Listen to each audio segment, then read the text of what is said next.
옆에 분들 인사할까요? 사랑하고 축복합니다. 잘 오셨습니다. 오늘도 말씀 잘 배웁시다. 네, 거침없이 빠져듭시다. 한 번만 더 인사하겠습니다. 그거는 목사님 책임이지 우리 책임 아니에요. 뭐 이런. 네. 복습 좀 하고 우리 지나가도록 그렇게 하겠습니다. 네.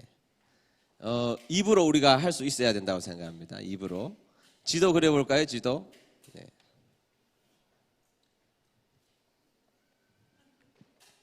네, 우리 지도 입으로 한번 먼저 그려봅니다. 시작. 뭐부터? 식빵, 그 다음 포크, 그 다음 닭다리, 족발, 뱀, 혀 낼름낼름. 우리 꼬마들이 더 잘하는 것 같아요 지금.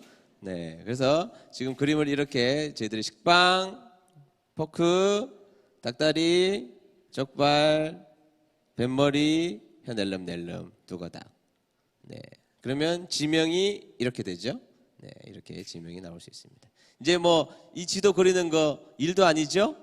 네, 성경 지도 전체를 딱 그리는 거 있어서 여러분들은 아주 쉽게 여러분들이 그릴 수 있을 겁니다. 자, 이 그림에 대한 이해가 여러분들 머릿속에 반드시 있어야 된다는 것입니다. 자, 성경은 총 몇 년 동안 기록되었나요? 자, 크게 한번 대답해 봅니다. 몇 년? 1600년. 몇 명의 기자에 의해서? 40명의 기자에 의해서. 자, 직업군은 매우 다양해요. 왕으로부터 해서 천한 어부까지 굉장히 다양한 직업군을 가지고 있었으나 통일성이 있어요, 없어요? 통일성이 있습니다. 왜 통일성이 있느냐? 성령님께서 영감으로 지으셨기 때문입니다. 자, 성경은 누가 지으신 거예요? 성령님이. 자, 성령님이 영감을 주셔서 기자들로 인하여서 지으라 이렇게 명령하셨다는 것입니다. 그래서 성령님의 영감을 통하여서, 그래서 성경 전체는 유기적 영감설, 완전 영감설, 우리가 이렇게 지난주에 살펴보았습니다. 그래서 1600년간 40년에 각자 다른 사람에 의하여서 오랜 시간 기록되었음에도 불구하고 완벽한 통일성을 가지는 것은 성령님이 영감을 주셔서, 성령님의 영감 때문에 이루어졌다는 것 기억해야 됩니다. 성경의 권위는 그 어떤 신조나 고백보다 훨씬 더 중요한 최고 위에 있다는 것을 우리가 반드시 기억해야 됩니다. 저도 책장에 뭐 런던 컨페션도 꼽혀 있고, 뭐 필라델피아 컨페션도 꼽혀 있고, 뭐 소요리 문답, 뭐 대요리 문답 다 있고, 하이델베르크 교리 문답 다 있지만, 아무리 그런 것을 잘 정리해 놓은 아주 위대한 인류의 책이긴 하지만, 그러나 그런 것보다 훨씬 더 중요한 것은 하나님의 말씀입니다. 기독교 강요, 칼빈이 지은 기독교 강요는 너무 좋은 책이긴 하지만 그것보다 성경이 훨씬 더 우리에게는 중요한 책이라는 사실들을 항상 인식하면서 살아가야 한다는 것입니다. 그래서 교리를 공부하는 것도 사실은 성경을 읽고 하는 것이 훨씬 더 중요하다는 것입니다. 자, 시대별로 우리가 외우기, 다시 말해서 구약은, 자, 저를 한번 보세요. 구약은 역사사가 총 몇 권이에요? 네, 대답을 하셔야 됩니다. 자, 총 몇 권이에요? 17권입니다. 그 다음 예언서가 몇 권이에요? 17권. 그 사이에 끼어 있는 것을 뭐라 그래요? 우리가 시가서라 그래요. 역사서가 몇 권? 17권. 예언서가 몇 권? 17권. 중간에 뭐가 끼어 있어요? 시가서 5권이 끼어 있어요. 그래서 총 합쳐서 몇 권?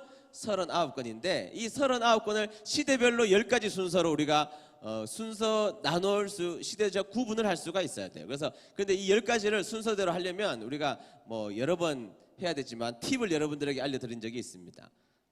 팁. 창조기 있죠? 자, 한번 해봅니다. 시작. 창조기.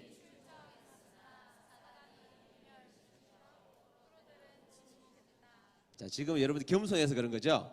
자, 두 번째는 좀 자신감 있게 해보겠습니다. 자신감 있게. 지금은 겸손해서 그런 것이니까 뭐 이미 지금 다 눈으로 컨닝도 다 하셨네요. 자, 다시 저보고 다시 시작. 창조기.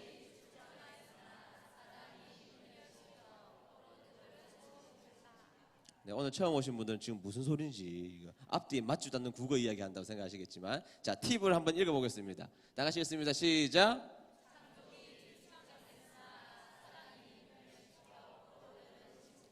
네, 39권의 그 구약의 역사를 시대적으로 우리가 구분할 수가 있어야 돼요. 그래서 성경 읽을 때 도움이 되기 때문에 그렇습니다. 그래서 자, 첫 번째 시작.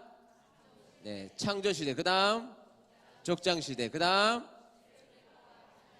그 다음 정복시대, 그 다음 사사시대, 단일왕국시대, 분열왕국시대, 포로시대, 포로귀환시대, 그 다음에 침묵시대 해서 앞에 거 창조기 출정했으나 사단이 분열시켜 포로 두 개니까 포로들은 침묵했다 이렇게 외우는 거예요. 10개 이제 순서대로 외울 수 있겠죠?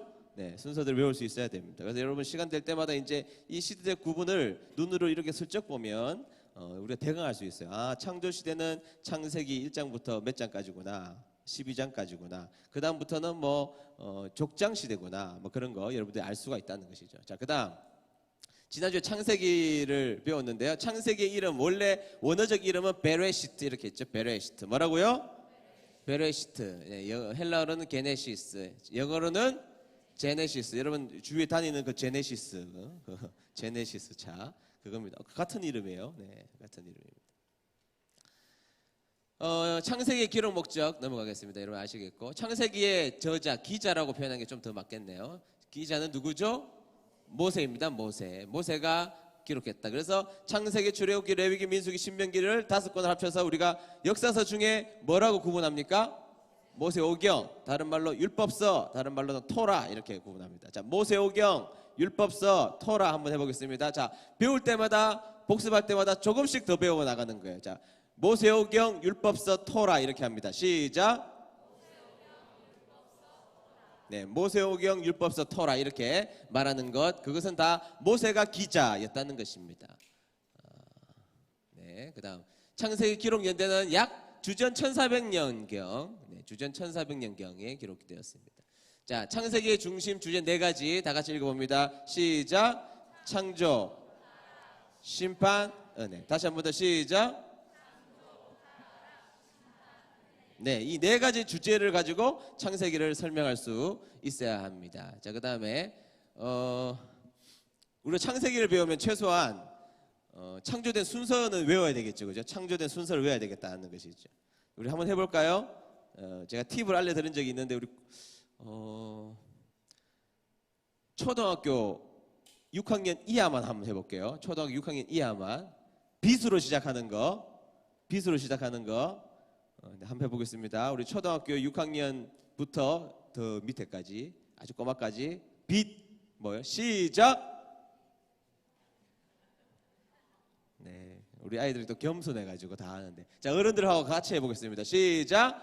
빛궁땅 해달별 류륙 이렇게 했죠. 다시 한 번 더 시작. 교회 30년 50년 다녀도 이거 첫째 날 뭐 창조했느냐? 첫째 날부터 막히는 분이 계세요. 첫째 날부터 막혀. 둘째 날부터 계속 막혀. 계속 10년째 막히고 있는 분이 계세요. 그런데 강의 들으면 오늘 강의를 듣고 이해하면 안 막힌단 말이에요. 다시 한 번 더 빛궁땅 시작. 빛궁땅 해달별 류륙. 자, 그러면 이게 왜 이렇게 외우느냐? 자, 첫째 날 뭐예요? 빛. 두 번째 날 궁창. 세 번째 날 땅, 바다, 식물. 다시 땅 시작. 땅, 바다, 식물이 셋째 날입니다. 땅, 바다, 식물. 자, 그 다음 넷째 날이 뭐죠? 해달별. 그래서 넷째 날이 해달별입니다. 자, 그 다음 다섯째 날은 어류와 조류. 그래서 류 말한 게 어류와 조류입니다. 새와 물고기. 그래서 어류와 조류. 그래서 제가 류 이렇게 말했고 맨 마지막은 육지의 동물들을 이야기하는 것이죠. 그래서 뭐죠? 짐승과 사람이라는 거예요. 그래서 빛궁땅 해달별 류륙하면 다 외울 수 있어요. 다시 한번 해보겠습니다. 첫째 날, 둘째 날, 셋째 날, 땅, 바다, 식물. 넷째 날, 해달별. 다섯째 날, 어류, 조류, 새와 물고기. 여섯 번째 날, 짐승과 사람. 일곱 번째 날 안식. 안 나온다고 또 당황하시면 안 돼요. 안식. 일곱 번째 날 안식. 그래서 이렇게 일곱 번째 날까지 외울 수 있어야 됩니다. 교회 오래 다니어도 설명할 수 없으면 안 되죠. 자, 창세기는요 크게 제가 2가지로 나눌 수 있다 이렇게 말씀드렸습니다. 창세기는 4대 사건과 4대 뭐예요? 족장. 창세기는 뭐로 나눌 수 있다고요? 4대 사건과 4대 족장. 자, 여러분 개관 시간입니다. 개관. 자, 성경을 이렇게 개관으로 우리가 개론적으로 배웠으면 집에서 해야 될 일이 뭐예요, 여러분? 나눠드린 프린트물을 읽어보고 여러분들 읽었던 성경하고 한 번씩 대조해보고 공부해오는 것이죠. 예습과 복습을 통하여서. 저는 여러분들에게 개괄적인 것만 설명해 드리지 자세한 것은 여러분들이 읽어 오셔야 되는 거예요. 다음 주에는 출애굽기, 레위기까지는 그래도 천천히 읽어 오셨으면 좋겠습니다. 천천히 읽어 오셨으면 좋겠어요. 그렇죠. 그래서 4대 사건과 4대 족장입니다. 자, 4대 사건은 뭐가 4대 사건이죠? 자, 저를 보겠습니다. 저를 보고 앞에 그거 보고 못 읽는 사람이 세상에 어디 있어요? 자, 저를 보고 자, 시작. 창조, 타락, 홍수, 바벨탑. 다시 한 번 더 시작. 창조, 타락, 홍수, 바벨탑. 네, 4대 사건은 창조, 타락, 홍수, 바벨탑입니다. 아시겠죠? 자, 그다음에 4대 족장은 누구예요? 4대 족장. 시작. 아브라함, 이삭, 야곱, 모세 아닙니다. 이제 마지막 누구라고요? 요셉. 다시 한번 더 시작. 아브라함, 이삭. 네, 그러면 우리가 이 네 명을 통하여서 이 네 명은 사실은 오늘날 우리가 살고 있는 이 신앙에 있어서 가장 중요한 키워드 네 가지를 가지고 있는 사람입니다. 제가 이렇게 말씀드렸습니다. 자, 아브라함은 무엇을 가지고 있어요? 순종이요, 순종. 아브라함 하면 순종이 나오잖아요. 갈 바를 알지 못하고 떠나는 그의 마음을 생각해 보셨나요? 네, 순종의 사람이죠. 순종의 사람. 순종의 사람입니다. 자기의 독자 아들도 아낌없이 바치는 순종의 사람이죠. 자, 이삭은 어떤 사람이에요? 온유죠. 그 당시에 우물이 나오면 대박 난 겁니다. 우물이 나왔다 그러면 대박 난 거예요. 근데 그 우물을 계속 양보하잖아요. 그래서 이삭은 어떤 사람이라고? 온유의 사람입니다. 근데 온유한 사람은 땅을 기업으로 받겠다. 정말로 이 이삭은 그 어떤 사람보다 거부였던 사람이 이삭이었습니다. 그래서 이삭은 온유죠. 자, 야곱은 어떤 사람이에요? 야곱은 열정의 사람이죠. 열정의 사람이에요. 막 결혼을 하기 위해서 막 라헬한테 뿅 갔잖아요. 뿅 갔어요. 그러니까 이 야곱이 좀 유약한 사람으로 성경에서 그리죠. 근데 야곱이 라헬을 보고 우물물 먹으라고 우물물 덮고 있는 돌을 치우죠. 근데 고대 근동에는 그 돌을 치우려면 최소한 3명, 장정 3명에서 4명 정도가 있어야 치울 수 있어요. 그런데 야곱이 혼자 치운단 말이에요. 사랑에 눈이 멀면 그 일을 할 수 있는 거예요. 그래가지고 7년간 이 라헬을 얻기 위해서 종살이 한 거나 다름없죠. 7년간 이 라헬을 얻기 위해서 종살이 할 만큼 열정해. 사랑도 그는 열정입니다. 여러분, 믿음의 결혼을 하기 위해서 야곱이 자신의 형 에서가 믿음의 결혼을 하지 않자 자신의 아버지 이삭과 리브가의 근심이 되었도다. 성경에 나오잖아요. 근심이 되었도다. 이삭의 결혼은 어떤 결혼이었느냐 하면 좀 이따가 제가 이 얘기를 하는 것은 모세를 이야기하기 위해서요. 여러분, 에서는요 부자하고 결혼했습니다. 에서의 장모는 온천을 발견한 사람이에요. 여러분, 우물만 발견해도 대단한 부자인데 온천을 발견했으니까 얼마나 부자입니까? 그러니까 부자인데 믿음 없는 여인을 데리고 간 거예요. 지금으로 말하면 대기업 회장 딸이에요. 딸. 대기업 회장 딸. 여러분들은 뭐 대기업 회장 딸 오면 좋지 않겠어요? 만나보셨습니까? 저는 한번 만나봤어요. 제가 서울에 갔는데 이부진 씨를 한번 만났어요. 바로 제 앞에서 이렇게 지나갔어요. 광채가 나더군요. 네, 화장품을 도대체 뭘 발랐는지 광채가 나더라고요. 광채가. 야, 제가 이렇게 제 친구가 저를 초청해서 서울에 가서 아주 유명한 호텔에서 밥을 한번 사준다 그래서 제가 갔어요. 가서 친구 4명이서 갔는데 저희들은요 돈이 없으니까, 돈이 없는 사람들은 아니에요. 그러니까 한번 기회가 있을 때 끝까지. 그래서 들어갈 때 줄 서 있었어요. 줄 서서 이렇게. 창피하더라고 사실은 좀. 줄 서서 이제 입장하세요. 10분 후에 입장입니다. 손님 좀 기다리시죠. 아니요, 우리는 처음에 들어갈 건데. 줄 서서 기다려가지고 들어가서 맨 마지막 끝날 때까지 그 웨이터가 오셔서, 나 연세가 좀 지긋한 웨이터가 오셔서 손님 5분 후에 문 닫아야 됩니다. 끝까지 우리는 처음부터 우리는 주님을 닮아서 우리는 알파와 오메가 정신이 있어가지고요. 막 처음부터 끝까지 막 있었단 말이죠. 그런데 이부준 씨는 싹 앞에서 지나가서 들어갔는데 뷔페잖아요. 버페 아니에요, 버페. 뷔페면 본인이 나와서 음식 먹어야 되는데 한 번도 안 나와, 한 번도 안 나와요. 근데 저는 거기에서 진짜 부자를 만났습니다. 진짜 부자를. 아, 진짜 부자는 그런 분이시구나. 할아버지 할머니신데요. 일은 좀 되신 분이에요. 다 날씬하시더라고요. 아주 멋쟁이에요. 근데 제가 제 옆에 이렇게 앉아 계셨기 때문에 뭐를 드시는지 제가 자세히 봤어요. 자세히 봤는데 그 비빔밥 그릇에다가 밥 조금 담으시고 그다음에 나물 좀 담으시고 그것만 드시고 가시더라고. 그 비싼 뷔페에 가가지고 뭐 연어, 뭐 고등어 회, 뭐 제가 처음 본 게 너무너무 많아가지고 이게 보니까 뭐 스테이크라고 쓰여 있어서 뭐 자세히 안 읽고 달라 그랬더니 막 냄새가 좀 이상해서 보니까 양 스테이크도 있고 뭐 별게 다 있는데 야 진짜 부자는요 확실히 달라요.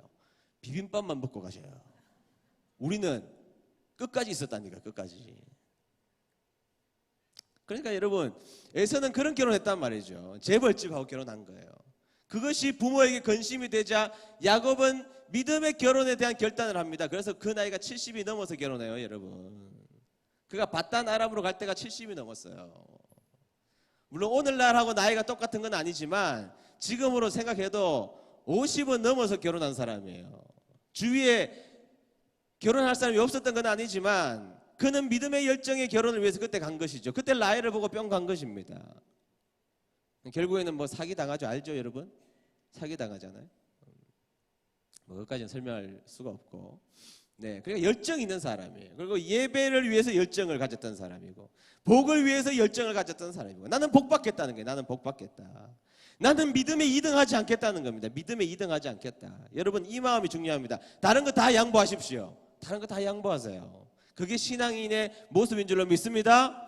근데 우리가 양보하지 말아야 될 게 하나 있어요. 믿음에는 1등 하시기를 축원합니다. 믿음에 대해서는 내가 욕심을 가지고 1등 하려고 노력하는 저와 여러분 되시기를 주의 이름으로 축복합니다. 믿음은 제가 보니까 절대평가니까 저도 1등하고 여러분들도 1등하면 되잖아요. 그렇죠? 저 몇 등 할까요? 저 1등 할 테니까 여러분들도 몇 등 하세요? 1등 하세요. 네, 그래서 야곱은 열정의 사람이었습니다. 그 다음에 요셉은요? 인내의 사람이죠. 요셉은 무슨 사람이라고?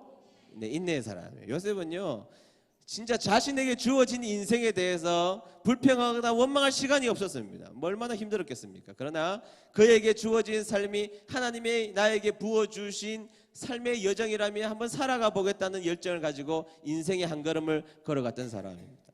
네, 우리는 좀 원망거리가 있으면 원망하고 그것 때문에 못 견디하지만 사실은 그거 인내하면서 한번 지나가 봐야 돼요. 그렇죠? 인내하면서 지나가 보는 거. 그것이 필요한 것이고 거기까지가 창세기에 나오는 이야기입니다. 자, 출애굽기를 보겠는데요. 출애굽기. 자, 출애굽기의 어원을 보고 출애굽기 이름을 한번 보겠습니다. 따라해 보겠습니다. 쉐모트. 네, 쉐모트입니다. 처음에 보면 출애굽기 1장 1절에 보면 사람들의 이름이 쭉 나오죠. 그러면서 뒤에 보면 이름이니람 이렇게 나온단 말이죠. 그래서 히브리의 이름은 따라하겠습니다. 쉐모트. 네, 쉐모트라는 이름들이라는 뜻을 가지고 있습니다. 자, 헬라어로는 70인역에 보면 엑소도스 이렇게 나오죠. 다 같이 읽어봐요. 시작. 네, 엑소도스란 말은 탈출한다는 게 탈출한다. 영어 이름도 역시 마찬가지입니다. 엑소도스. 다 같이 읽어봅니다. 시작. 네, 이것도 역시 뭐예요? 탈출한다. 탈출한다. 나간다. 이런 의미를 가지고 있어요. 출애굽기의 기록 목적을 한번 읽어보도록 하겠는데요. 네, 기록 목적 한번 읽어봅니다. 시작. 네, 하나님의 약속은 신실하시다는 겁니다. 자, 하나님께서 아브라함에게 약속을 주셨죠. 너의 믿음의 아버지가 되게 해서 너의 자손들은 믿음의 자손들은 저기 하늘의 별과 같이 땅의 모래와 같이 많게 해주시겠다는 약속을 주셨어요. 그런데 그 약속을 받고 나서 이렇게 저렇게 족장 시대를 지나고 요셉 시대에 집단 이주, 그 집안이 집단 이주해서 그 다음부터는 뭔가 엉망진창이 되어버린 것 같단 말이죠. 그러나 하나님은 끝까지 약속을 지키시는 분이시라는 거예요. 하나님은 약속을 지켜요, 안 지켜요? 지키시는 분이에요. 우리는 그것을 믿는 것입니다. 우리 하나님은 약속을 지키시는 분이다. 그러니까 여러분 성경에 나오는 그 약속의 말씀은 하나님은 지키실까요? 지키시지 않을까요? 지키신단 말이죠. 구약, 신약, 옛 약속, 새로운 약속, 그 약속을 지키신단 말이죠. 신실하신 약속 앞에 신실하신 하나님이시다라는 겁니다. 다 같이 읽어봅니다. 시작. 백성을 구원하신 하나님의 사랑과 주권을 보여주시기 위함이다. 자, 택한 백성은 구원하신다는 거죠. 택한 백성을 구원하시는 하나님의 은혜, 사랑, 주권 우리가 볼 수 있다는 것입니다. 자, 다 같이 시작. 신정국가를 칭주시기 위함이다. 자, 대한민국은 신정국가예요? 왕정국가예요? 민주국가죠, 민주국가. 자, 우리는 무슨 국가에 살고 있어요? 민주국가에 살고 있습니다. 그런데 민주국가에 우리가 살고 있지만 그러나 하나님을 믿는 사람은 궁극적으로 하나님의 통치 속에 있어야 됩니다. 여러분 뭐 그렇게 말씀하시는 분들 계세요. 선거 때가 되면 뭐 그놈이 되나 그놈이 되나 다 똑같다 뭐 이런 말씀하시더라고요. 여러분들 하신 말씀이죠. 저한테 그놈이 되나 이놈이 되나 똑같아 하시는데 그렇지 않습니다. 여러분 오늘날 민주주의 국가의 시대에는 정치가 모든 것을 결정해요. 아무나 되면 되는 게 아니고 정치가 싹 다 모든 것을 결정합니다. 그렇지 않아요, 여러분? 정치가 모든 것을 결정해요. 정치라는 것은 무서운 것입니다. 저는 우리 은혜드림교회 우리 귀한 자녀들이 나중에 정치인이 좀 되었으면 좋겠어요. 위대한 정치인이 우리 은혜드림교회도 나오는 역사 있게 되기를 주의 이름으로 축복합니다. 그렇죠? 그런 정치인들이 우리 교회에도 나와야 된다고 저는 믿어요. 아름다운 신앙인의 정치인이 반드시 나와야 된다고 생각합니다. 여러분 정치가 모든 것을 결정한다니까요. 오늘날 여러분들이 살아가고 있는 모든 것은 거의 대부분 정치가 다 결정합니다. 그러니까 이 사람이 되나 저 사람이 되나 똑같은 게 아니에요, 여러분. 얼마나 중요한데요. 정치가 모든 것을 결정해요. 오늘날 여러분들이 살아가고 있는 모든 패턴은 정치인들이 다 정해놓은 그대로 하는 겁니다. 다 결정합니다. 정치가. 삶의 질도 정치가 다 결정해요. 그러니까 정치인을 잘 뽑아야 되는 것이죠. 그런데 여러분 신정국가라는 것은 오늘 우리가 민주주의 국가인 대한민국에 살아가고 있지만 하나님을 믿는 사람에게는 하나님의 통치 속에 살아간다는 것이죠. 선택받은 사람들은 누구의 통치 속에 있다? 하나님의 통치 속에 있다는 거예요. 하나님의 통치 속에 있다. 그 얘기입니다. 그러면 여러분 제가 뭐라고 그랬는가 하면 정치는 오늘날 우리들의 모든 삶을 결정해요. 집에 가서 생각해 보세요. 모든 거 다 결정합니다. 모든 것을 결정하는 것이 정치인데 여러분 하나님이 통치하시는 하나님이 정치하시는 신정국가라면 누가 결정하시는 거예요? 누가 결정하는 거예요? 하나님이 결정하시는 겁니다. 그래서 여러분 출애굽하여서 이스라엘 백성들을 출애굽시킨 목적은 이제부터는 내가 통치하는 나라를 만들겠다는 것이죠. 자, 상징적으로 내가 통치하는 나라를 이스라엘로 만드시고 그 다음부터는 하나님을 믿는 사람이 하나님의 통치 속에 들어가서 하나님을 섬기는 사람들로 하나님을 만드신다는 거예요. 자, 오늘은 누구의 통치를 우리가 받고 있어요? 하나님의 통치를 받고 있는 것이죠. 그래서 여러분 오늘날 우리가 이 대한민국은 신정국가라고 말하지 않아요. 정치적으로는 민주주의 국가에 살고 있지만 그러나 하나님을 믿는 사람들에게는 오늘날 우리들의 삶을 근본적으로 결정해야 될 것은 하나님의 말씀이죠. 하나님의 말씀. 자, 여러분들은 무슨 국가에 살고 있어요? 무슨 복음은 어떤 복음? 마태, 마가, 누가 녹음해? 내가 복음 뭐 이런 거에 살고 있고 내 마음대로 뭐 서신서 이런 거 가지고 하고 뭐 신정국가가 아니고 내 마음대로 내가 내 마음대로 사는 거 그거 기뻐하시지 않죠. 하나님의 신정국가를 출범시키기 위해서 하나님이 선택한 사람들을 택해내서 내가 너의 왕이 되겠다. 그 말씀인 거예요. 자, 다 같이 읽어봅니다. 시작. 하나님 나라의 지상 도래를 선포하기 위함이다. 네, 여러분 하나님의 나라가 이곳에 있잖아요.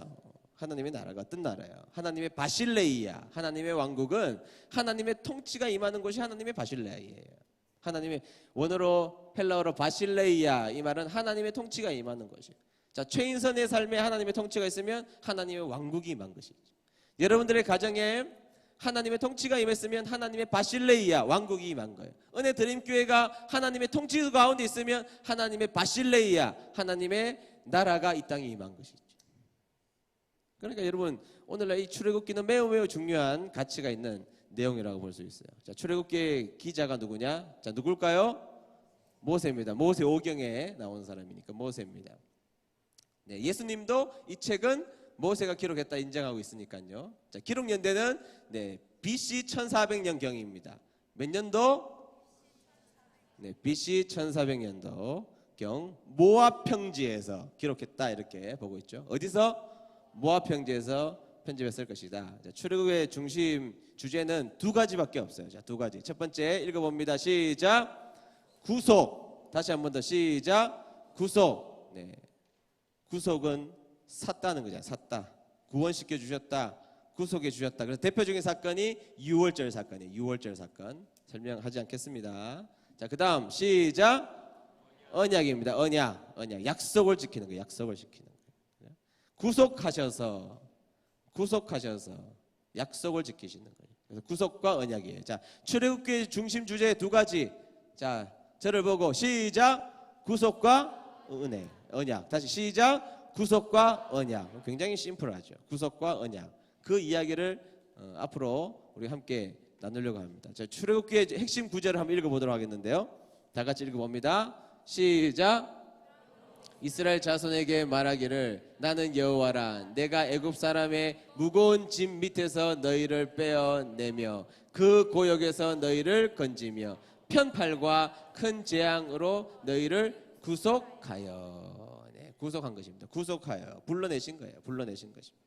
구원하여 우리를 불러내신 것. 네, 우리를 불러내신 거예요. 그 다음 시작. 세계가 다 내게 속하였나니 너희가 내 말을 잘 듣고 내 언약을 지키면 너희는 열국 중에서 내 소유가 되겠고 너희가 내게 대하여 제사장 나라가 되며 거룩한 백성이 되리라. 아멘. 약속이죠. 언약. 그래서 제사장 나라가 되리라. 제사장 나라가 되리라. 네, 출애굽기 한눈에 보기. 네.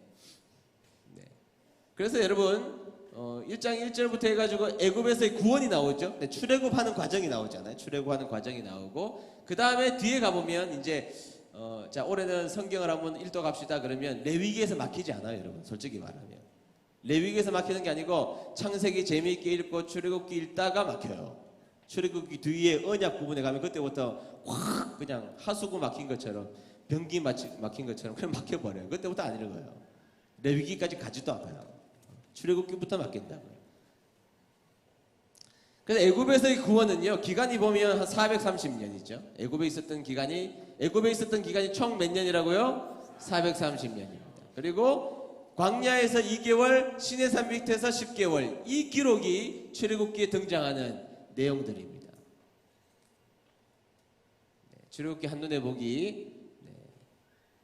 애굽에서의 구원 우리가 알고 있는 것이고 그 다음에 하나님의 계시가 기록되어 있어요. 그래서 총 기간은 430년 2개월 10개월 이렇게 되어 있죠. 자, 10가지 재앙에 대해서 이제 우리가 또 공부해야 되는데요. 10가지 재앙도 외워야 되겠죠?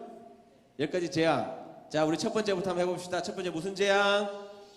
자, 두 번째, 세 번째, 네 번째. 어떻게 이렇게 잘 알죠? 지금 몰라야 지금 작전이 좀 이렇게 안 가르쳐 줘도 되겠네. 그 다음에 막혀야지, 이제 막혀야지. 자, 여섯 번째, 네, 일곱 번째, 네, 여덟 번째, 네, 아홉 번째, 열 번째. 그러니까 이렇게 보면 처음에 좀 하다가 못 하다가 뒤에는 또 생각이 나지 않나요? 이렇게 딱 이렇게 하는데. 자, 그 외우는 방식도 있습니다. 외우는 방식. 여러분 옛날에 뭐 칠성파, 옛날에 깡패들이 많았잖아요. 깡패들이. 김천에 유명한 파가 있었어요. 우리 때 흑장미파라고. 여기 흑장미파 손 들어봐요. 옛날에 껌 좀 씹었다. 있잖아 여기. 조사해보면 다 나와요. 흑장미파.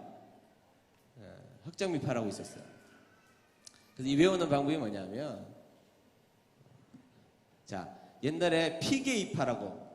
목사님 그런 이름이 어디냐, 그런 건 저한테 묻지 마세요. 그냥 피게이파라는 사람들이 있었어요. 피게이파라는 조직폭력배가 있었는데 얘네들이 악독했는데 좀 머리가 나빠.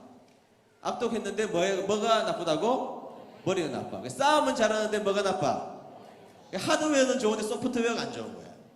하드웨어는 좋은데 소프트웨어가 안 좋은 사람도 있잖아요. 그러니까 피게이파가 악독하고 우매해서 따지고 보니까 결국에는 누가 최고야? 흑장미파가 최고인 거예요. 그러니까 다 옛날에 있어도 옛날에 있는 구관이 명관인 거예요. 구관이 명관. 그 얘기를 이야기하는 것입니다. 한번 읽어보겠습니다. 자, 시작. 피게이파가 악독하고 우매해서 결국 흑장미파라. 이거 외워야지 10가지 재앙 다 외울 수 있어요. 자, 다 함께 다시 한번 읽어봅니다. 시작. 다시 한 번 더. 자, 피게이파가 시작. 피게이파가 악독하고, 네, 자, 한 번만 더 해보겠습니다. 시작. 피계입파가 악독하고 우매해서 결국에는 흑장미파라. 그래서 10가지입니다. 자, 첫 번째, 뭐의 재앙?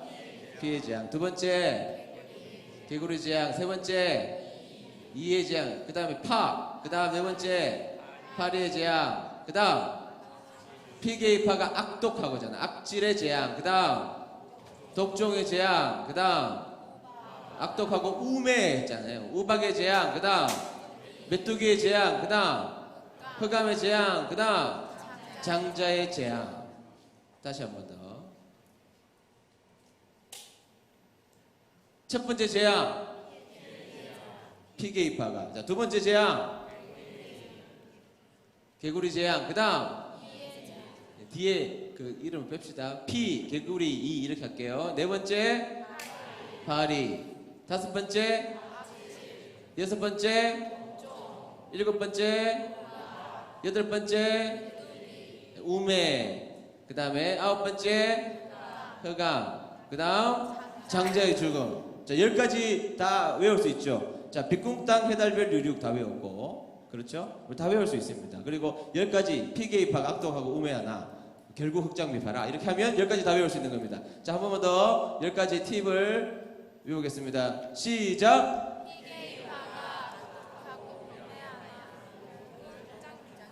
이 말은 좀 어려운가요, 여러분? 그럼 더 쉬운 거 한번 찾아서 저한테 좀 알려주세요. 자, 다 같이 보면서 읽겠습니다. 시작! 피계입학.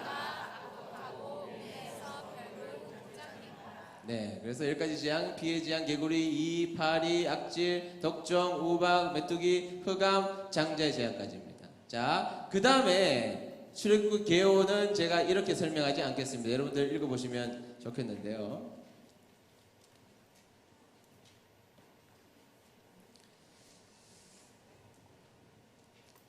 물 한 잔만 마시겠습니다.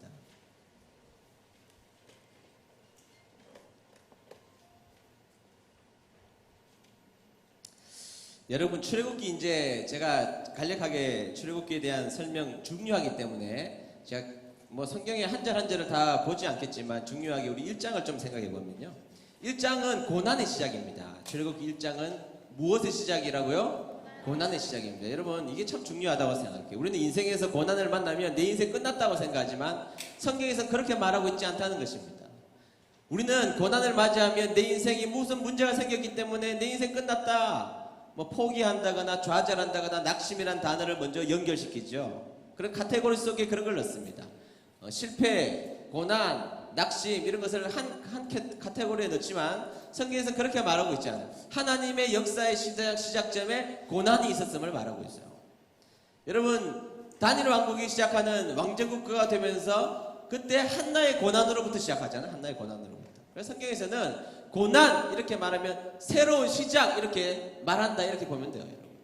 그래서 여러분, 우리 인생 가운데 고난을 만나면 그때부터는 새로운 시작이 되고 있음을 여러분들은 생각하면 되는 겁니다. 내 인생에 고난이 왔으면 아하, 하나님께서 무엇인가 단절시키시고 터닝 포인트로 나에게 고난이라는 것을 주셨다, 이걸 생각하면 돼요. 자, 이스라엘 백성들이 430년 동안 애굽에 살았습니다. 처음에 대우가 좋았겠죠? 왜? 누구 때문에? 요셉 때문에. 요셉 때문에 나라가 부자 나라가 되었으니까, 자, 요셉의 가족들에 대해서 얼마나 극진하게 대접을 했겠습니까? 그런데 성경에서는 요셉을 알지 못하는 왕이 등장했다, 이렇게 말이 성경에서는 시작하고 있어요. 자, 요셉을 알지 못하는 왕이 등장했기 때문에 그때부터는 그 전설과 같은 이야기를 사람들은 듣고 있다가 그 전설조차도 사라져버리는 시대가 온 것이죠. 그러니까 저 인간들 뭐야 저기? 무슨 인간들이 저렇게 250만씩 200만씩 저렇게 부흥하고 있어? 쟤네들 가만히 있으면 우리를 괴롭히겠는데, 그렇게 한 것이죠. 그래서 1장에 보면 갑자기 왜 이러지요?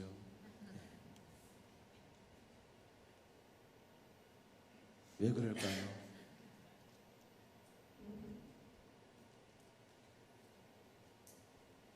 왜 그럴까요 도대체? 네. 저는 또 마이크로만 그냥 하겠습니다. 네, 고난의 시작이죠. 고난의 시작. 그런데 여러분, 네, 10절에 보면 사탄은 왜곡을 시켜요. 왜곡을. 뭐라고 시키느냐? 자, 한번 읽어봅니다. 시작. 잠깐만요. 제가 소개. 자, 우리가 시작. 그들에 대하여 지혜롭게 하자. 두렵건대 그들이 더 많게 되면 전쟁이 일어날 때에 우리 대적과 합하여 우리와 싸우고 이 땅에서 나갈까 하노라 하고. 네, 이미 그들은 종이 되었습니다. 그런데 그들이 워낙 부흥을 해서 번성해가지고 그렇게 생각한 거예요. 자기들 생각에. 누가 애굽 사람들이 쟤네들 가만두면은 안 되겠는데. 그래서 그들에게 고통을 가하기 시작하죠. 고통 중에 가장 큰 고통이 걸 성경에서 말하고 있는데, 애굽에서 있었던 이스라엘 사람들, 히브리 민족이 남자를 놓으면 다 죽여버려라 이렇게 말하고 있죠. 남자를 놓으면 어떻게 하라고요? 죽여버려라. 그런데 안 죽인 사람들이 이름이 기록하고 있어요. 누가? 시프라와 부하. 다 같이 읽어봅니다. 시작. 시프라와 부하. 자, 그들은 하나님을 두려워했어요. 애굽 왕을 두려워하지 않았어요. 하나님을 두려워했어요. 자, 고난이 있는데 한번 잘 생각해 보세요, 여러분. 고난은, 하나님은 우리에게 새로운 역사를 주시는 가장 중요한 내용입니다. 그런데 그냥 고난만 있다고 되는 게 아닙니다. 고난이 있을 때 하나님의 말씀 앞에 순종하고 두려워하는 사람이 등장해야 돼요. 고난이 있는데, 우리 인생 가운데 고난이 있는데 내 심령 가운데 하나님의 말씀을 두려워하고 하나님을 붙잡아야 되겠다는 믿음이 있으면 그것이 새로운 역사가 될 수 있다는 것이죠. 그러니까 시브라와 부하가 왕의 명령을 거역하고 하나님을 두려워해서 살려둔 것이죠. 살려둔 거예요. 그래서 하나님께서는 이 고난을 통하여서 새로운 역사를 시작하는 것입니다. 그래서 제가 지은 말인데, 고난은 하나님의 역사의 산파다. 다 같이 한번 읽어봅니다. 시작. 네, 그래서 이 출애굽이 시작하는 것입니다. 그래서 이스라엘 백성들에게 새로운 통치가 일어나는 그 이런 고난으로부터 시작한 것입니다. 자, 2장에 보면요. 그런데 시프라와 부하도 하나님을 두려워하는 사람이었지만 하나님은 또 어떤 사람을 택하여서 주님의 일을 하게 하세요. 여러분, 주님의 일을 할 때 갑자기 집단적으로 어떤 일을 하게 하시는 경우도 가끔 있기는 합니다. 하나님의 역사가 집단적으로 임하여서 집단적 변화가 있는 경우도 많이 있지만, 그러나 대체적으로 우리가 경험하는 많은 일들은 한 사람의 변화예요. 한 사람의 변화. 한 사람이 변화되어서 그 사람이 나머지를 이끌고 가는 것, 하나님의 역사입니다. 하나님은 이 땅을 변화시키는 데에 그렇게 많은 사람들이 필요하지 않았습니다. 그래서 하나님은 이 땅을 변화시키는 데에 12명이면 충분히 이 땅을 변화시켰던 것이죠. D.L. 무디가 그런 이야기를 했습니까? 하나님, 나에게 헌신된 100명만 주십시오. 그러면 제가 전 세계를 뒤집어 놓겠습니다. 많이 필요하지 않다고요. 전 세계 60억이라고 할지라도 하나님의 이름으로 헌신된 100명이 있으면 세상을 뒤집고 남을 수 있다는 것이죠. 예수님도 12명만 필요했던 것입니다. 그래서 이 고난의 역사를 하나님의 역사로 만들기 위하여서 하나님은 한 사람 인생 가운데 자명하여 들어가기 시작하는 것이 2장에 등장하고 있는 말씀입니다. 자, 2장에는 뭐가 나와요? 처음에 보면 레위 사람에게 장가들었다 이렇게 말하고 있죠. 자, 모세가 등장한 것은 한 가정이 믿음으로 바로 서는 그 가정이 되었을 때에 하나님은 하나님의 역사를 이루어갔다는 것입니다. 매우 중요해요. 한 가정이 중요합니다. 한 가정. 여러분들의 가정이 중요해요. 한 가정이 하나님 앞에 헌신되면 민족을 구원시킬 수 있는 것이죠. 그런 역사가 얼마나 많아요. 교회사를 보면 제가 다 소개할 수는 없지만. 그래서 여러분, 레위 사람에게 장가를 들어서 아기를 낳았는데 그 아기 이름이 뭐예요? 모세입니다. 모세. 뭐라고요? 모세. 모세 오늘 어디 갔노? 안 보이네. 모세. 네, 모세가 등장한 겁니다. 모세. 근데 여러분, 다 죽이라고 그랬죠? 근데 숨겨뒀는데 이 남자아이의 울음소리는 크잖아요. 감출 수가 없었던 것입니다. 그래서 이 아이를 갈대상자에 태워서 나일강에 떠나보냈죠. 이 갈대상자를 말하는 원어가 따라합시다. 테바. 네, 테바인데요. 이 테바라는 것은 방향키가 없는 배를 말하는 것입니다. 대표적으로 성경에서 이 테바의 단어가 쓰인 것이 노아의 방주예요. 노아의 방주도 키가 없어요. 하나님이 가라는 곳에 가는 겁니다. 갈대상자 역시 마찬가지. 갈대상자에는 인간의 인위적 방법이 아무것도 없습니다. 그냥 하나님이 원하시는 방식대로 가게끔 하는 것이죠. 여러분 기독교 역사에 보면 스코틀랜드의 선교사님들이 계셨죠. 스코틀랜드의 선교사님들이 계셨는데 그들은 자기의 고향으로부터 항구로부터 배를 띄웠을 때에 그 어떠한 돛도 그 어떠한 방향키도 가지지 않고 배를 띄웠다고 해요. 그런데 그 당시에 스코틀랜드의 선교사님이 저 기록에 보면 전 세계의 어느 곳에 갈지라도 스코틀랜드의 선교사가 없는 것이 없다 그랬어요. 그들은 방향키가 없는 배를 타고 갔다니까요. 그럼에도 불구하고 하나님이 필요하신 곳에 적재적소에 하나님이 보내셨다는 것이죠. 그들도 역시 태바의 정신이 있었던 것입니다. 태바의 정신. 우리 인생을 살다 보면 막 두렵지 않아요. 그죠? 저도 작은 일 하나 겪으면 두려워요. 그러니까 여러분 인생이 어디로 갈지 생각해보면 두렵지 않아요. 자녀를 키우는 일이 두려운 일 아닙니까? 두려운 일이고 여러분 살아가는 일이 두려운 일입니다. 나이가 들면 들수록 건강검진 가러 가는 길도 두려운 길이에요. 나중에는 두렵지 않은 것이 없어요. 나중에는요 계단도 두려워요. 그렇죠? 어두운 것도 두려워요. 나중에는 글씨도 두려워요. 글씨도 두려워요. 사실이에요 아니에요? 두렵단 말이에요. 다 두려워져요. 모든 게 두려워져요. 옛날에는 자신감 있었다고 말하는 것이 나중에는 다 두려워집니다. 두려워져요. 꼭 우리 교회에서 운동회 하면 자빠지는 분들 계시죠? 그분이 왜 자빠져요? 작년에 자신의 몸이라고 착각하기 때문에 자빠지는 거예요. 그렇지 않습니다. 작년에 자신의 몸이 아니에요, 여러분. 해마다 바뀌는 그 몸이 나중에 두려워진다고요. 모든 게 두려워요, 여러분. 두렵지 않은 게 뭐가 있습니까? 내 방법대로 안 해봤습니까? 내 방법대로 다 해봤단 말이죠. 그런데 두려워요, 여러분. 내 방법대로 다 해서 오늘날까지 살아왔는데 앞으로 살아갈 예정을 가만히 생각해보니까 두려워요, 여러분. 통장의 잔고를 보면 두려워요, 여러분. 안 두려운 것이 없다니까요. 안 두려운 것이 없어요. 내가 아무리 노력하는 삶을 살아도 내가 쌓아놓은 그 성은 반드시 우리에게 두려움이라는 것을 가져다 준다는 것이죠. 그러니까 여러분 우리는 우리의 인생을 우리 마음대로 살아가는 사람들은 아닙니다. 신정국가에 살아가는 사람들은 그 어떠한 독과 방향키가 없을지라도 하나님이 내 인생을 오늘 이끌어가고 있음을 믿는 믿음으로 살아가는 백성이 주님의 백성인 줄로 믿습니다. 네, 그것입니다, 여러분. 오늘 2장까지만 할 건데 2장까지만. 여러분 우리는 하나님께서 우리의 인생을 쥐고 계시다는 믿음을 가지고 살아가야 되는 것입니다. 여러분 두렵지 않은 인생이 뭐가 있습니까? 시간 지나보세요. 다 두렵죠. 모든 것이 두렵습니다. 모든 것이 두려워요. 저는 이제 글씨가 맨날 책 보고 살아야 되는 사람인데 저는 돋보기 낄까봐 두려워요. 낄까봐 두려워요. 제가 사실은 우리 그 신현석 목사님하고 신현석 목사님 저보다 나이가 많아요. 꼬마 때부터 같이 자라왔거든요. 꼬마 때부터 같이 자라왔는데 제가 맨날 신 목사님 놀렸어요. 어느 날은 넥타이에 이렇게 반짝반짝 이게 큐백이 박힌 넥타이를 하고 오셨더라고요. 신 목사님, 그 노땅이 하는 거예요. 그 노땅이 하는 걸 해요. 내가 막 목사님을 놀렸어요. 그러니까 그냥 웃으시더라고. 근데 3년 후에 저도 그 넥타이가 좋아요. 지금은요 큐백이 좀 있어야 될 것 같아. 뭐 번쩍번쩍 해야 그게 좋아요. 아니 목사님 또 얼굴에 뭐 밥 같이 식사를 하면 여기 자꾸 뭘 묻히는 거예요. 목사님 그거 좀 떼요. 3년 뒤에 제가 묻히고 있어요. 제가 묻히고. 요새 눈이 자꾸 안 보이신다고 저보고 어떤 보약을 먹어야 되냐고 저한테 그러셔서 비타민 A를 내가 많이 드시라고 했는데 저도 조금 있으면 이제 저도 돋보기를 끼겠죠. 시간이 지나면 다 두려운 일들밖에 없어요. 여러분 전도서 보세요. 메뚜기가 짐이 된다잖아요. 메뚜기가 짐이 된대요. 여러분 이 율곡 이이라는 위대한 학자가 있지 않습니까?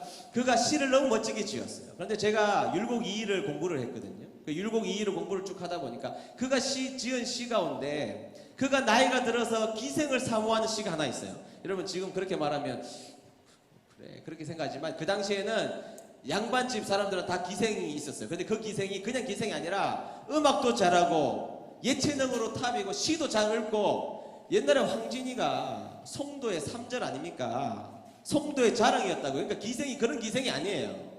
근데 율곡이 자신이 사모한 기생이 하나 있었다는 거예요. 근데 그 이 기생도 율곡을 사모했어요. 근데 아무리 사모해도 가까이 할 수 없는 남녀의 어떤 단계를 지나가서 그 허망함을 노래하는 노래가 있다고요. 제가 그 한 시를 읽다가 참 인생이 이렇구나 이런 생각을 한 적이 있습니다. 다 사라지고 다 없어집니다. 더 지나면 여러분 외로워질 거예요. 준비해야 됩니다. 점점 외로워져요. 사람은 부모의 죽음에 충격을 받지만 정말 충격을 받는 죽음 중에 하나 친구의 죽음이래요. 왜냐하면 내가 죽음에 가까이 가고 그리고 그 대상이 없어져서 이 고독함을 어떻게 견뎌야 되는지를 말할 수 없이 힘들어한다는 거예요. 여러분 제발 교회를 떠나지 마세요. 교회 떠나면 고독해서 못 살아요. 원수 같은 사람 옆에 있을지라도 교회를 붙잡는 여러분 되시기를 축원합니다. 자꾸 떠나면 나중에 외로워서 못 산다니까요. 교회에 계셔야 효도 관광도 보내드리고 친구들도 생기고 아멘. 아멘. 내가 늙어서 효도 관광 안 보내주면 모세야 큰일 날 줄 알아. 어디 갔어? 보내줘야 돼 우리. 네, 다 두려운 겁니다. 그런데 여러분 우리가 두렵지 않다고 생각하는 한 가지 방법이 있다면 하나님이 내 삶을 붙잡고 계시다는 거예요. 하나님이 내 삶을 붙잡고 계시다는 본질적 사실 하나 있으면 다 이길 수 있다는 것이죠. 그래서 하나님 붙들고 교회 붙들어 여러분들 인생이 풍요로운 여러분 되시기를 주의 이름으로 축복합니다.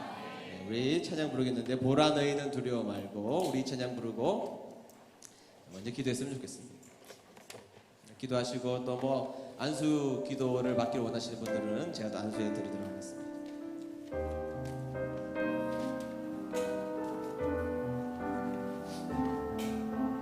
보라 너희는 두려워 말고 보라 너희는 두려워 말고 보라 너희를 인도한 나를 보라 너희는 지치지 말고 보라 너희를 구원한 나를 너희를 지던 적은 어디 있느냐 너희를 억누르던 원수는 어디 있느냐 보라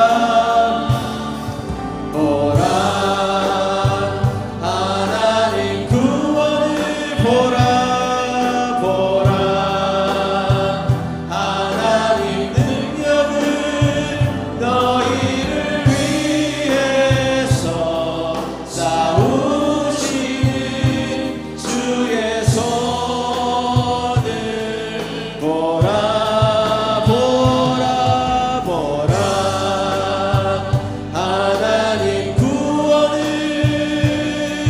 보라 하나님 능력을 너희를 위해서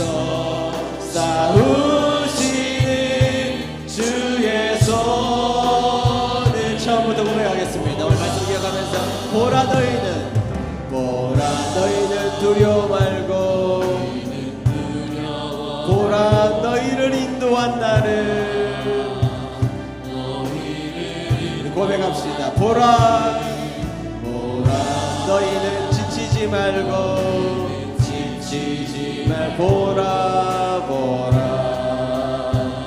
너희를 구원한 나를 너희를 지던 적은 어디 있느냐 너희를 억누르던 원수는 어디 우리 하나님 바라봅시다. 보라 하나님 구원을 보라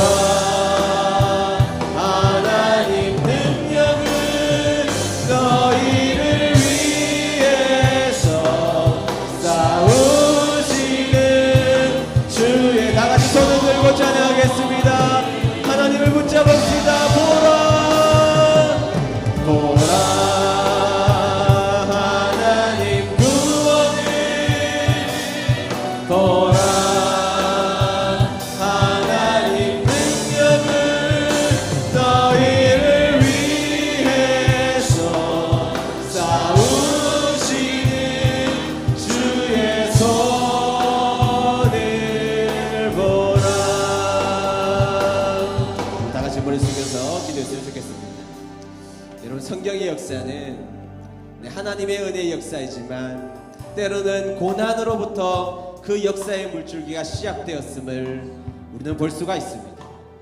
여러분, 하나님을 섬기는 우리와 세상은 언젠가는 반드시 대립각을 이루어야 할 때가 온다는 것이죠. 여러분, 내가 하나님을 잘 섬기면 때로는 인생에서 우리에게 다가오는 핍박들이 생길 수밖에 없는 구조 속에 우리가 오늘 이미 들어와 살고 있습니다. 여러분, 예수님 잘 믿으려면 고난이 우리 인생 가운데 얼마나 많이 찾아오고 내 내면 속에 갈등이 있습니까? 그리고 시간이 지나면 지날수록 내가 자신 있게 생각했던 것이 이제는 점점 두려운 대상이 되어버리고 만다는 것이죠. 여러분, 이때 우리가 기억해야 될 것이 있습니다. 신실하신 하나님, 약속을 지키시는 우리 하나님, 그 하나님을 내가 붙들으면, 여러분, 시므라와 부하가 하나님을 두려워했을 때에 그를 통하여서 하나님은 이스라엘 백성 가운데 새로운 역사를 시작했던 것처럼 우리가 하나님을 두려워하고 하나님을 붙잡으면 내가 가지고 있는 고통스러운 그 고난의 문제를 해결하시는 하나님을 만날 수가 있습니다. 여러분, 오늘 우리가 하나님 만나야죠. 여러분, 하나님을 어린아이만 만나야 되는 것이 아니고, 여러분, 신앙생활이 오래되었을지라도 우리의 신앙의 직분들이 꽤 많은 경험이 쌓여있는 목사가 되었을지라도 하나님 붙들어야죠. 오늘 우리가 다 같이 기도할 때에 하나님, 두렵습니다. 하나님, 오늘 살아가고 있는 내 인생의 여정이 두렵습니다. 내가 살아가고 있는 여정 가운데 점점 두려운 것이 많아지고 내 마음속에 우울감이 찾아오고 내 인생에 갈등들이 찾아오는 인생입니다. 그러나 하나님, 우리를 붙들고 계시는 그 하나님을 바라보겠습니다. 두려워하지 말고 하나님을 바라보겠습니다. 그런 마음으로 우리 하나님 바라보며 주님의 이름 세 번 부르고 다 같이 합심하여서 기도하도록 하겠습니다. 주여, 주여, 주여. 하나님, 우리 인생의 고난과 고통이 찾아오는 인생의 전 가운데 하나님, 그 문제에 상실된 마음을 안 가지고 살아가는 우리들의 모습이 되지 않도록 도와주시옵소서. 하나님, 오늘 말씀을 의지하여 하나님을 달라합니다. 하나님, 이 출애굽의 이 놀라운 역사, 십자군자가 일어난 역사, 하나님 백성 제사장 나라를 세우는 데 있어서 하나님 고난을 사용하신 하나님, 제 인생 가운데 어려움과 고통의 문제들이 찾아와서 나를 짓누르는 오늘의 삶이 있을지라도 하나님, 오늘부터 하나님 보시는 사람이 되겠습니다. 물질을 모르는 삶, 건강을 주는 삶, 내 자신을 믿는 데 있는 삶으로부터 벗어나 하나님을 의지하는 삶으로 하나님 살아가기를 원합니다. 하나님 붙들어오고 살아가는 저희들에게 도와주시고 하나님 의지하며 살아가는 저희들 될 수 있도록 도와주시옵소서. 하나님, 그동안 세상 바라보았습니다. 세상 바라보아서 기뻤는데 시간이 지나가 보니 그 기뻤던 것도 하나님 두려움으로 내 인생에 남아있습니다. 하나님, 이제 하나님 붙들겠습니다. 하나님 만나겠습니다. 하나님 의지하겠습니다. 하나님만 붙들고 살아가겠습니다. 하나님, 우리를 인도해주시고 하나님, 우리를 붙여주시고 우리를 새롭게 하여 주셔서 하나님, 두려움보다는 하나님으로 믿음으로 신뢰로 하나님의 능력을 바라보며 하나님, 우리 원수를 이기시는 하나님, 원수를 짓밟는 우리 하나님을 바라보는 저희들의 아름다운 삶이 될 수 있도록 주님 역사해 주시고 인도하여 주시옵소서. 하나님 바라보기를 원합니다. 하나님 붙잡기를 원합니다. 하나님을 의지하기를 원합니다. 하나님 아버지, 우리 인생 가운데 낙심과 낭만이 찾아왔을 때에 이것이 나의 새로운 터닝 포인트를 알고 하나님을 믿고 하나님을 의지하며 살아가는 주님의 참나온 백성들이 될 수 있도록 도우시고 인도하여 주시옵소서. 아버지, 주님의 역사를 이루어가는 고난을 통해서 이루어갈 수 있는 하나님의 바라보는 저희들 될 수 있도록 주님 역사하여 주시옵소서. 왜 나만 겪는 고난이냐고, 왜 나만 겪는 고난이냐고, 불평하지 마세요. 고난의 뒤편에 있는 주님이 주시리 보면서 감사합시다. 너무 견디기 힘든 지금 이 순간에 주님이 일하고 계시자. 남들은 지쳐 앉아 있을지라도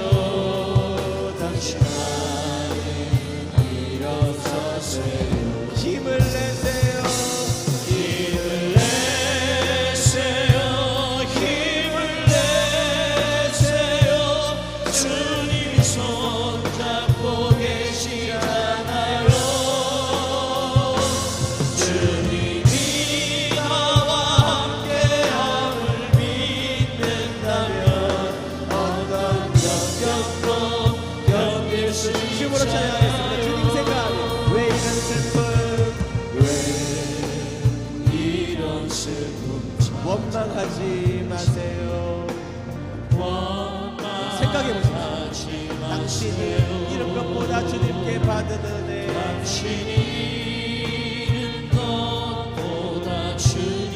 더 많은 은혜 감사하세요.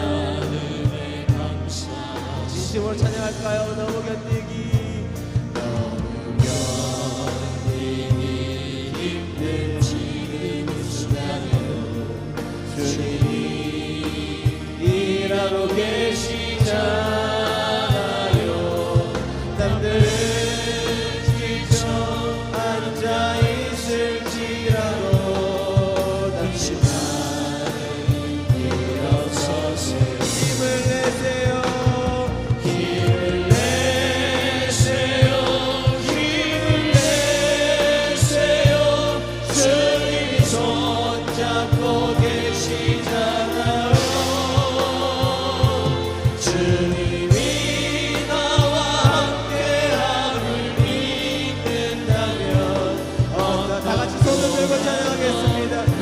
견디기 힘든 지금 이 순간에도 너무 견디기 힘든 지금 이 순간 가사를 생각하면서 찬양 부르겠습니다.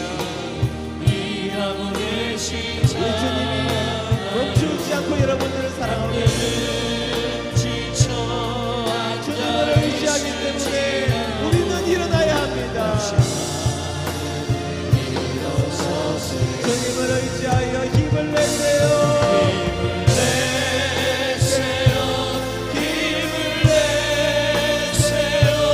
주님이 손잡고 계시잖아요. 주님이 나와 함께함을 믿는다면 어떤 고난도 견딜 수 힘을 내세요.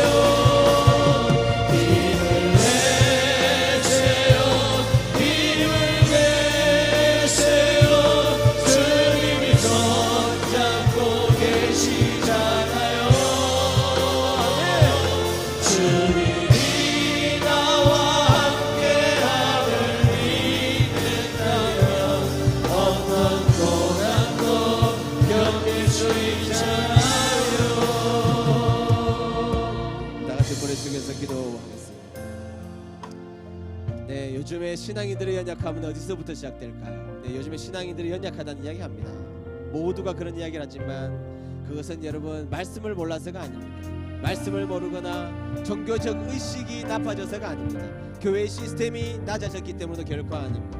오늘날 우리에게 그동안 그렇게 뜨겁게 하나님을 붙잡았던 우리의 기도가 식어져 버린 이 현장이 결국에는 우리의 약함으로 드러날 수밖에 없다는 것입니다. 옛날에는 먹을 것이 없었기 때문에 하나님 붙잡았습니다. 내가 의지할 수 있는 것이 아무것도 없기 때문에 하나님 붙잡으며 울부짖으며 기도했던 그 기도가 한국교회를 살려냈고 오늘날 우리 가정들을 살려냈지 않았습니다. 의지할 대상이 없었을 때 하나님 의지하는 건 믿음입니다. 그러나 여러분 더 좋은 믿음이 있다면 의지할 것이 있음에도 불구하고 하나님을 더 의지하는 것, 그것이 더 중요한 믿음인 줄로 믿습니다. 하나님 오늘 기도할 때 여러분들이 의지할 것이 있을지라도 그것보다 더 하나님 의지한 여러분 되시기를 축복합니다. 또 하나 여러분 오늘 여러분들의 인생에 찾아온 결핍들이 인생을 살아가는 여정에는 반드시 찾아오죠. 여러가지 결핍들의 모습이 있을 것입니다. 자, 그것은 여러분들의 인생에 하나님의 역사를 새롭게 하시고자 하시는 하나님의 터닝 포인트가 이제 시작된 것입니다. 그래서 여러분 그 고난을 붙잡지 마시고 고난 뒤편에 우리를 붙잡는 하나님의 손, 우리를 붙잡고 우리를 승리케 하시는 하나님을 바라보며 문제를 바라보는 것이 아니라 승리하는 하나님 바라보겠습니다. 하나님 의지하겠습니다. 하나님 나의 기도 제목 들어주시고 하나님 나의 기도 제목보다 더 크신 하나님을 만나보기를 원합니다. 합심하여서 다같이 주님의 이름 세 번 부르고 기도하시겠습니다.